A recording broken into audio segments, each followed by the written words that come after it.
The night sky over New Busan was clear and full of stars. Jae-ho stood on his rooftop, looking out at the city lights. His dog Da sat beside him, ears perked up. Jae-ho was 52, with gray hair and strong hands from years of work. Once, he had built weapons for the army. Now, he trained dogs. Not just any dogs. Special dogs. Smart dogs. Dogs like Da, who could understand almost anything Jae-ho said. "Beautiful night, isn't it, Da?" Jae-ho said, patting the large brown dog's head. Da didn't answer. He was staring at the sky, his body stiff. Then Jae-ho saw it too. Something bright, like a falling star, but bigger. Much bigger. It streaked across the night, leaving a trail of blue fire. "What is that?" Jae-ho whispered. The object hit the water in the bay with a boom that shook the whole city. Windows rattled. Car alarms went off. Da began to bark, a deep warning sound Jae-ho had never heard before. Jae-ho grabbed his phone and called his ex-wife, Sun Me. They had split up 3 years ago, but they still talked. She worked with strange animals and plants from other countries. "Did you see that?" he asked when she answered. "I felt it," she said. Her voice was tight. "The research center is calling everyone in. Something big just happened, Jae-ho." "Be careful," he told her. "You too. Keep Da close." After they hung up, Jae-ho went inside to turn on the TV. The news was already showing the bay.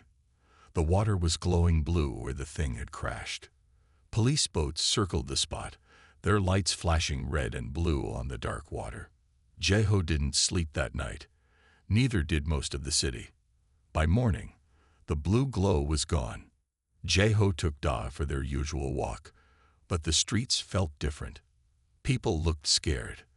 They walked fast and talked in low voices. Jae-ho stopped at a coffee shop where the owner, an old friend named Gil, always gave Da a treat. "Have you heard?" Gil asked, handing Da a small biscuit. "They say something came out of the water early this morning. Something big." "What was it?" Jae-ho asked. Gil shook his head. "Nobody knows. But 3 buildings near the bay collapsed. The army is there now." Jae-ho's phone rang. It was Colonel Han, his old boss from the army. "We need you," Colonel Han said. "No hello, no small talk. You and your dog program." "I'm retired," Jae-ho said. "This isn't optional. Something is tunneling under the city. It took out the park tower and 2 other buildings. It moves underground faster than we can track it." Jae-ho felt a chill. "What is it?" "We don't know yet. But it's big, it's not from Earth, and it's hostile. Your ex-wife is already here studying samples. She says it secretes some kind of toxin. We're calling it the death worm." "The death worm," Jae-ho repeated. Beside him, Dag growled at the words, as if he understood. "We need your dogs, Jae-ho. Their senses, their training. They might be able to detect this thing before our machines can." Jae-ho looked down at Da, who stared back with intelligent eyes. "Where should I go?" Jae-ho asked. "Central Command, the old stadium, and bring every trained dog you can find. We need them all." The call ended. Jae-ho felt something he hadn't felt in years. The cold focus of a mission. "Come on, Da," he said. "We have work to do." As they walked home to get ready, the ground under their feet trembled slightly. Da stopped, his nose to the concrete, and let out a long, low growl. Somewhere deep below New Busan, the death worm was moving. The first crack appeared just before sunrise. It was small at first, a thin line breaking through the concrete near Incheon's central business district. Jae-sung would later remember how quiet everything was in those first moments. The street dogs were already gone, vanished from their usual spots, as if they knew something terrible was coming. At 5:47 a.m., the ground split open. It wasn't like in the movies.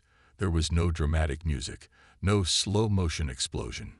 Just a sudden, violent eruption of concrete and asphalt, followed by a sound that would haunt survivors for years.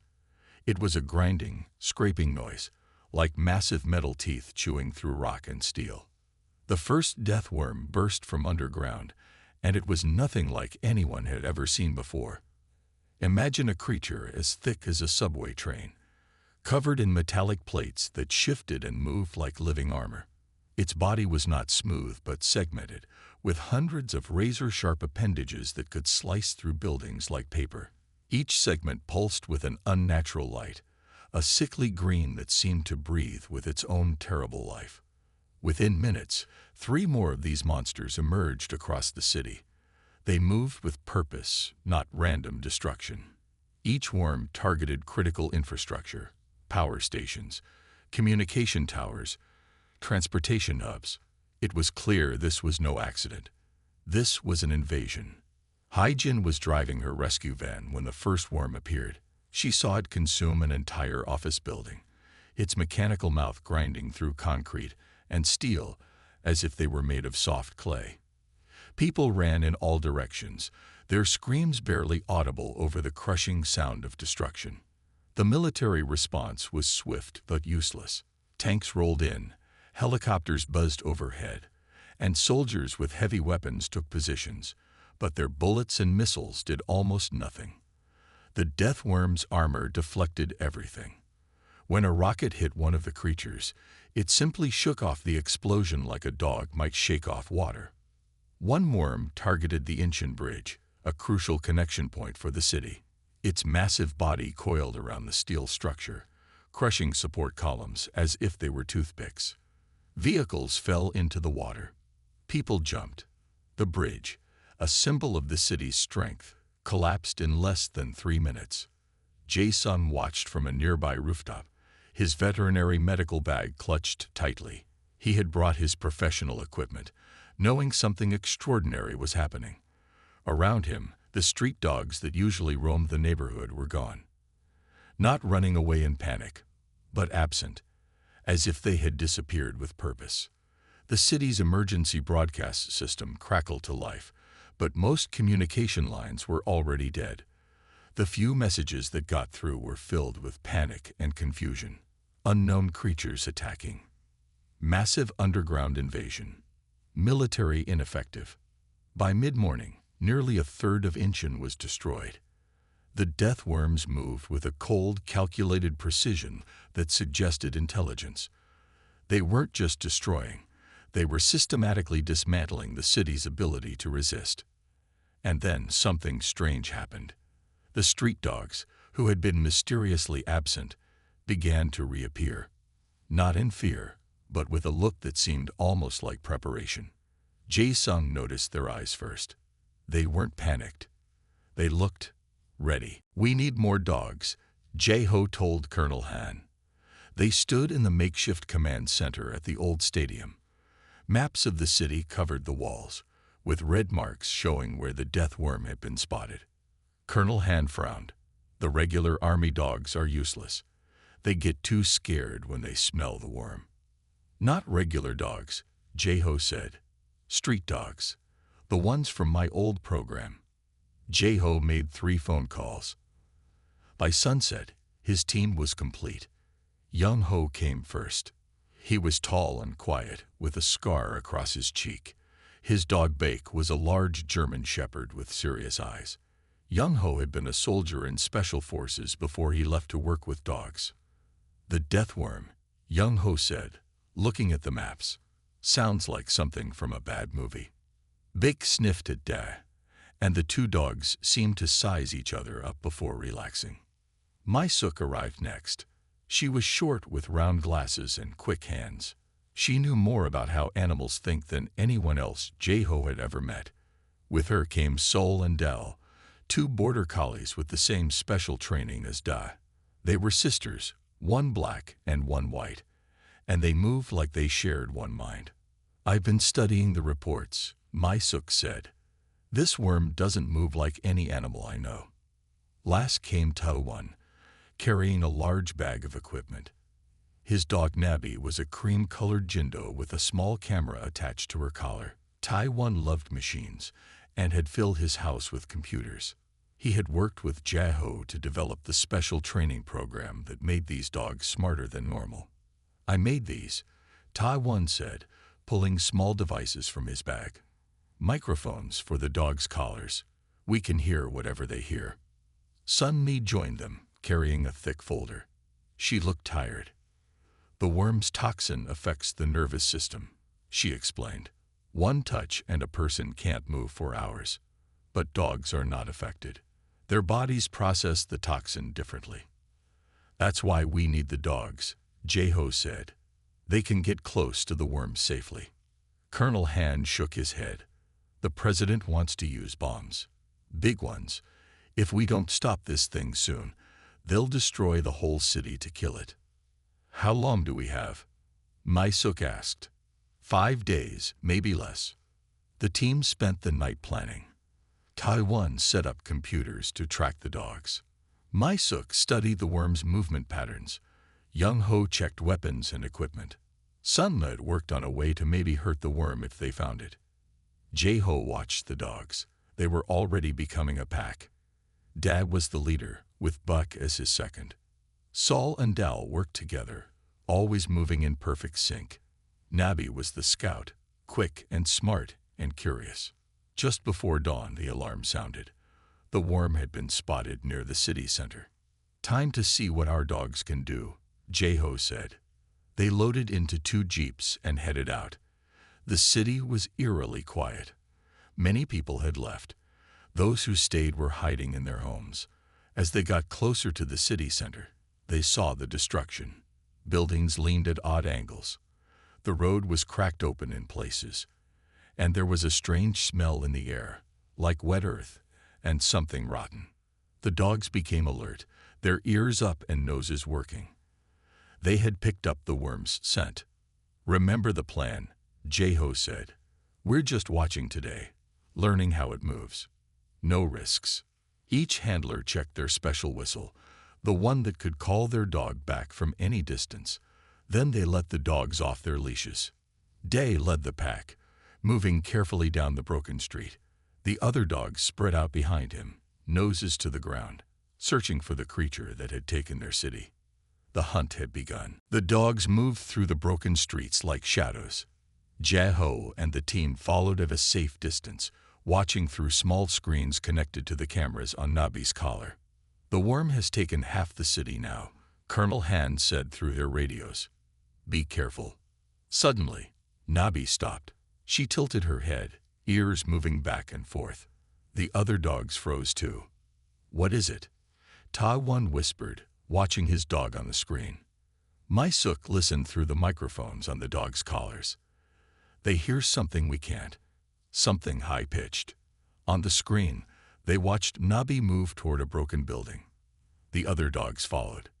Day took the lead, creeping forward slowly. There's a hole, Young Ho said, pointing at the screen. Look how perfect that circle is. The worm made that. The dogs gathered around the hole. It was large enough for a truck to drive through. They could see slime on the edges that glowed slightly in the dim light. Taiwan checked a device in his hand. That hole wasn't there an hour ago. The worm is close. As if answering him, the ground began to shake. The dogs backed away from the hole, hackles raised. Then, with a sound like tearing metal, something burst from the ground 20 feet away. The death worm. It was huge, as wide as a car and longer than they could see. Its skin was pale and wet-looking, covered in small bumps that oozed green slime. It had no eyes that they could see, but the front end opened into a mouth ringed with teeth. Don't move, Jaho whispered. Everyone stay still. The worm seemed to sense something. It turned toward where the dogs were standing, its mouth opening wider. Then Dai did something surprising. He barked. 3 sharp sounds that echoed in the empty street. The worm jerked back as if hurt. The sound. My Suk said. It doesn't like the sound. The other dogs joined in, barking in the same pattern Da had used. The worm writhed, its huge body twisting in what looked like pain.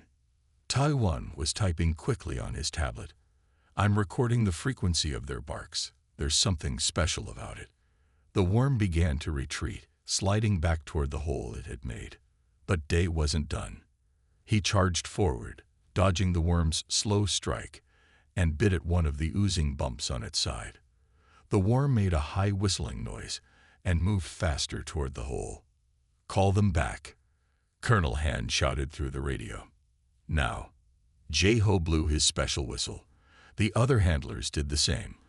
All 5 dogs immediately turned and ran back to their humans, just as the worm disappeared into the ground with a final shake that cracked the street open. Back at the command center, the team was excited despite their fear. The dogs heard it. Yum-Ho said, "Did you see how it reacted to their barks?" Taiwan nodded, still working on his tablet. "Certain sound frequencies cause it pain. I can build devices that make those same sounds." And Day found a weak spot. J-Ho added, "Those bumps on its side." When he bit one, the worm really moved. Sun Mi studied the slime sample they had collected. "This is different from before. The chemical makeup has changed. I think the worm is adapting to our environment." Colonel Han entered the room. For the first time, he looked hopeful. "Good work," he said. "The president has given us more time. 3 more days before they bomb the city." He pointed to a map where their encounter had happened. "You drove it back. It's the first time anyone has done that. Now we need a real plan to kill it." The team looked at their dogs, who were resting together in the corner of the room. "We'll find a way," J-Ho said. "The death worm took our city, but we're going to take it back." Taiwan spread a large map on the table. It showed all the places where the death worm had been seen or had made tunnels. "Look at this pattern," he said, pointing to the red lines he had drawn to connect the tunnels. "It's not random." The others gathered around the map. The red lines formed a strange pattern across the city. "What does it mean?" Colonel Han asked. Mai Suk stared at the pattern for a long time. Then her eyes grew wide. "I've seen something like this before," she said. "It looks like a neural network, like a brain." "A brain?" Young-Ho sounded confused. Sun Mi nodded slowly. "She's right. The worm isn't just destroying things. It's building something under our city, something like a giant computer made of tunnels." "But why?" J-Ho asked. "I don't know," Sun Mi said. "But if it finishes this network, I think the whole city will collapse." Just then, a soldier burst into the room. "We found something," he said. "You need to see this." They followed him to a lab where a glass container sat on a table. Inside was what looked like a small version of the death worm, about the size of a snake. "We found it in one of the tunnels," the soldier explained. "It seems to be a baby.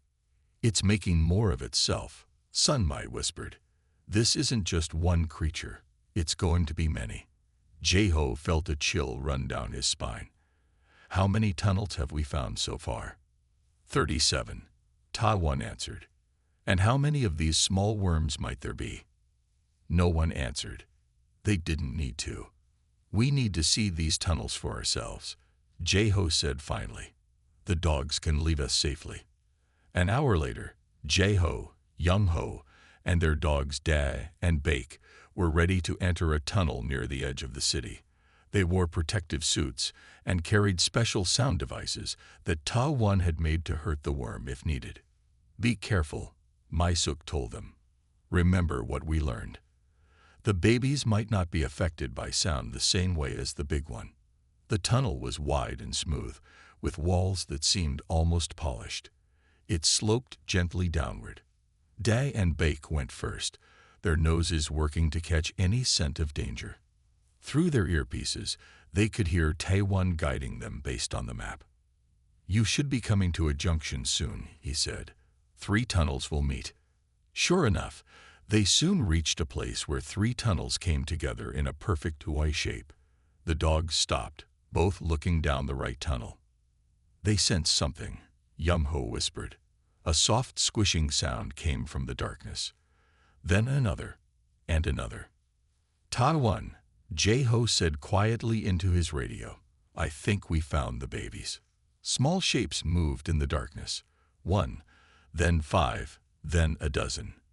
Baby death worms, each as thick as a man's arm, sliding toward them. Use the sound device, Ta-1 urged. Young-ho turned it on. A high-pitched noise filled the tunnel. The baby worms hesitated but kept coming. It's not working, Young-ho said. Day barked the special 3-bark pattern they had seen him use before. Buck joined in. The baby worms stopped moving. Good boys, Jae-ho said. Now back up slowly. They began to retreat, the dogs still barking. But suddenly, the ground shook. A much louder sound came from behind them, blocking their exit. The big one is coming, Young-ho said. We're trapped. Bake growled and charged toward the baby worms, clearing a path to a small side tunnel. This way, Young-ho shouted, following his dog. As they ran, the tunnel behind them collapsed with a deafening roar. The last thing Jae-ho saw before dust filled the air was Bake pushing Young-ho into the side tunnel, just as rocks fell where they had been standing. Dust filled the air. Jae-ho couldn't see. He couldn't breathe. He felt Day pressing against his leg, guiding him forward through the darkness. Young-ho, he called out when he could finally speak. Here came a weak voice ahead of him. Buck saved me. When the dust settled, they saw they were in a small side tunnel. The main tunnel behind them had completely collapsed. Young-ho sat on the ground, holding Buck in his arms. The dog's back leg was bleeding. He pushed me out of the way, Young-ho said, his voice shaking. The rocks would have hit me instead. Jae-ho examined Buck's leg. It's not broken, but we need to get him back.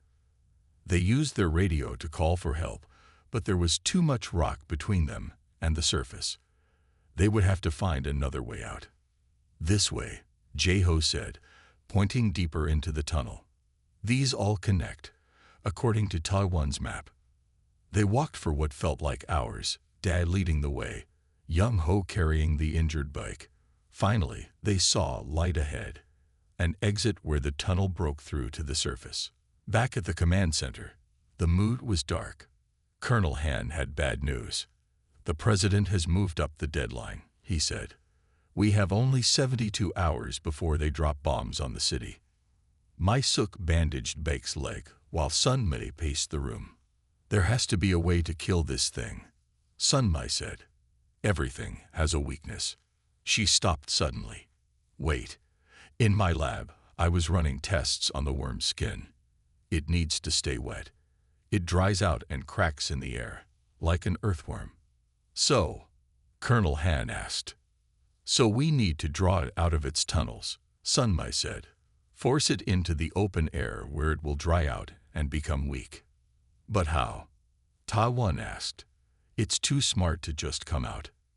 Jae-ho had been quiet, thinking of how Baek had saved Young-ho, how the dogs were their greatest hope. Now he spoke up. The water, he said. The worm likes wet places.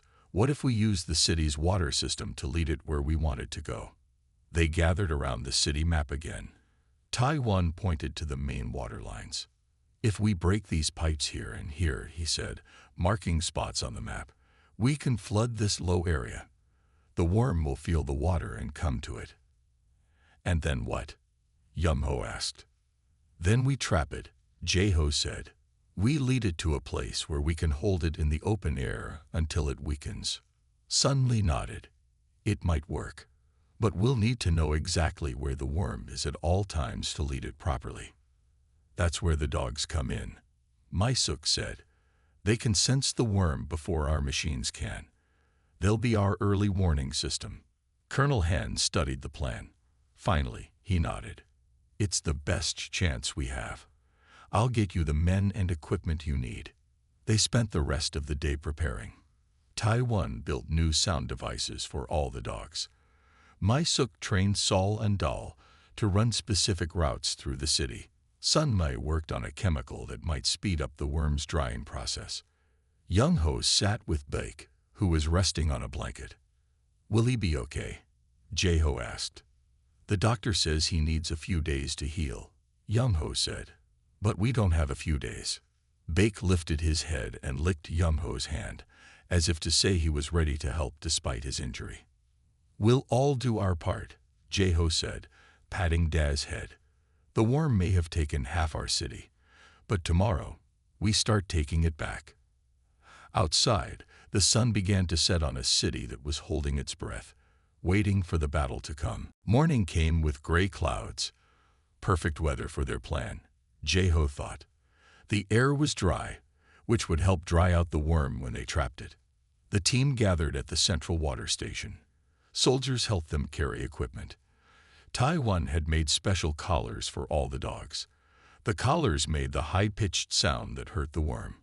"Everyone know their jobs?" Jeho asked. They all nodded. Mysuk would take Sol and Dal to watch the east side of the trap area. Young-ho, with Buck limping but determined, would cover the north.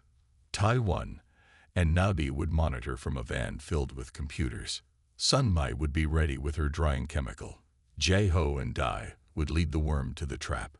"Remember," Colonel Han said, "you have until tomorrow morning. Then the bombs fall." The first step was to break the water mains in just the right places. Engineers opened the pipes, and water poured into the low area they had chosen for their trap. Taiwan's computers would track where the water flowed underground. "Now we wait," Jeho said. They didn't wait long. Just 30 minutes after the water began flowing, Day's ears perked up. The other dogs responded too. "It's coming," Mysuk said. They felt it before they saw anything. A rumble under their feet. The worm was moving toward the water, just as they had hoped. "Physicians," Jeho ordered. Everyone moved to their places around the flooded area. The plan was to let the worm come up for the water, then use the dogs and sound devices to keep it from escaping back underground until it dried out. The ground bulged and cracked. Water sprayed up as something massive pushed from below. Then, with a sound like tearing metal, the death worm broke through. It was even bigger than before. Its pale body glistened with slime as it rose from the ground, towering above them like a living building. The front part opened, revealing rows of teeth. "Now," Jeho shouted. All 5 dogs activated their sound collars at once. The high-pitched noise filled the air. The worm twisted in pain, trying to retreat back into its tunnel. "Block the exit," Sunmei shouted. Soldiers rushed forward with concrete barriers, blocking the hole the worm had made. The worm rose higher, searching for another way out. Jeho and Dai moved closer. From this angle, Jeho could see something he hadn't noticed before. The front of the worm had eyes. Small, dark, but definitely eyes. And they looked intelligent. "It can see us," he said into his radio. "It's watching what we do." The worm suddenly lunged, not at Jeho but toward Mysuk. Sol and Dal jumped in front of her, barking their special pattern. The worm pulled back. But then the ground shook again. A second hole opened near Mysuk. Baby worms poured out, dozens of them, heading straight for her. "Mysuk," Jeho shouted. "Run." Sol and Dal fought bravely, biting at the baby worms, but there were too many. Mysuk turned to flee, but the ground collapsed under her. She fell into darkness, Sol jumping in after her. "No," Taiwan cried from his van. The main worm was starting to dry out now, its skin cracking in places. It thrashed wildly, knocking over equipment and soldiers. One powerful swing hit near Jeho, sending him flying. As he fell, he saw Dal running to where Mysuk had disappeared. Then everything went black. When Jeho woke up, Yumho was helping him sit up. His head hurt badly. "How long was I out?" he asked. "Just a few minutes," Yumho said. "But Mysuk is gone, and Sol with her." Jeho looked around. The main worm had retreated somehow, leaving only a segment of its body behind. That piece was dead, dried out just as they had hoped. "We heard it," Taiwan said, looking at the dead segment. "But it's still alive down there. And it has Mysuk." Dal sat at the edge of the hole where Mysuk had fallen, whining softly for her sister. We'll find her, Jeho promised, petting the sad dog. And we'll finish this fight. The team gathered in the command center. Time was running out. They had less than 12 hours before the bombs would fall. We heard it, but we didn't kill it, Sun Mai said, studying the dead segment they had brought back. This is just a small part of the whole worm. Taiwan was looking at his computer. Based on the tunnel pattern, I think there must be a central point, a heart or a brain. If we find it, we can kill it, Young Ho said. Jeho nodded. And we need to find Mysuk. Colonel Han spread out the map. The pattern of tunnels points to this spot. He put his finger on the old city hall, the center of the city. That must be where the main brain is, Sun Mai said, and where Mysuk might be. Dal, who had been lying sadly in the corner, suddenly stood up. She barked once, then ran to the door. I think she knows something, Jeho said. Dogs can sense things we can't. They followed Dal outside. The dog sniffed the air, then looked at them as if to say, "Follow me." She's tracking Saul, Mysuk had once told them. The sisters can always find each other. They got into jeeps and followed Dal as she ran through the empty streets. The city was silent now. Almost everyone had left before the bombing. Dal led them to a park near the old city hall. She stopped at a small pond and barked at the water. What is she trying to tell us? Young Ho asked. Dae went to stand next to Dal. He pawed at the ground, then looked at Jeho. There's something under the pond, Jeho said. A way in. Taiwan checked his equipment. He's right. There's a large tunnel right under us. They drained the pond using pumps from their trucks. Soon, a large hole appeared at the bottom. That's our way in, Jeho said, to the heart of the worm. They prepared quickly. Each person carried a sound device and containers of sun mist drying chemical. The dogs wore their special collars. If we don't come back, Jeho told Colonel Han, tell them we tried. Colonel Han saluted them. Good luck. One by one, they climbed down into the hole. Dae went first, then Jeho, then Young Ho carrying Buck, then Taiwan with Nabi, and finally Dal. The tunnel was larger than any they had seen before, smooth and dry. The worm doesn't need moisture here, Sun Mai said. This place is special. They walked for what seemed like miles. Then the tunnel opened into a huge underground space. It was like a cave, but the walls pulsed with a blue light. In the center was something that looked like a giant brain, glowing and throbbing. Tunnels ran from it in all directions, like nerves from a central nervous system. The heart of the worm, Sun Mai whispered. And there, tied to the brain with strange, rope-like growths, was Mysuk. She was alive but couldn't move. Sol was next to her, also tied down. Mysuk, Taiwan called. Her eyes opened. Stay back, she said weakly. It can control minds. It's been learning from me. Dal whined and tried to run to her sister, but Jeho held her back. What do we do? Young Ho asked. Before anyone could answer, the brain pulsed brighter. A voice filled their heads, not heard with ears but felt in their minds. You cannot stop be change, it said. This world will be remade. The ground shook. From tunnels all around them, baby worms began to appear. Hundreds of them. It's now or never, Jeho said. We have to destroy the brain. He looked at the dogs, all four of them. Da, Buck, Nabi, and Dal were standing alert, facing the brain. Something passed between them, a silent understanding. Then Dae barked 3 times. The other dogs answered. As one, they charged toward the brain, dodging the baby worms. They know what to do, Jeho said. We need to help them. He activated his sound device at the highest setting. The others did the same. The brain pulsed in pain. The battle for the heart of the worm had begun. The sound from their devices filled the chamber. The giant brain pulsed and shook in pain. Baby worms writhed on the ground, unable to move closer. But the brain fought back. It sent waves of pain through their own heads, making it hard to think. "Keep going," Jeho shouted, fighting through the pain. The dogs reached the brain. Da led the charge, jumping onto the strange tissue and biting deep. Bake, despite his injured leg, followed. Navi used her smaller size to slip between the baby worms. Dal ran straight to her sister's soul, biting through the ropes that held her. Young Ho and Taiwan moved forward, spraying sun mist-drying chemical on the brain. Where the liquid touched, the brain tissue smoked and dried out. "It's working," Sun Mai called. Jeho fought his way to Maisuk and began cutting her free. Her eyes were clearer now. "It showed me everything," she said. "It's not from our world. It came to change Earth to be like its home."